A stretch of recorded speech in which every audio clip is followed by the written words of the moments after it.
Si Demet Özdemir, na huli naming nakita sa mga screen kasama ang kanyang TV series na Adam Farah, ay isa sa mga pangalan na nakakaakit ng pansin sa kanyang buhay pag-ibig pati na rin sa kanyang kagandahan. Ang magandang aktres, na matagal ng karelasyon ni Engin at Hurek, ay nakakakuha ng atensyon sa mga post na ibinabahagi niya sa kanyang kasintahan at madalas na nahaharap sa mga tanong kung saan pupunta ang relasyon na ito.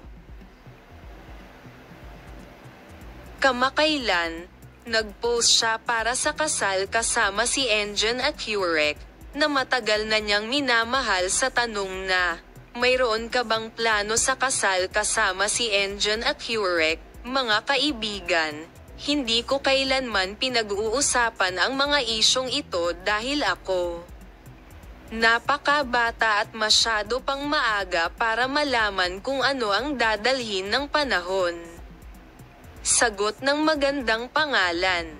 Bakas sa mga mukha nila ang kaligayahan ng mag-asawa, na magkasamang sumagot sa mga tanong sa online marriage ng reporter sa pagkakataong ito.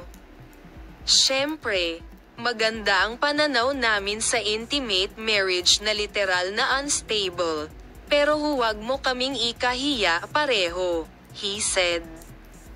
Narito ang mga magagandang post ni Tugba Büyüküstün at Demet Özdemir bilang tugon sa mga tanong tungkol sa kasal.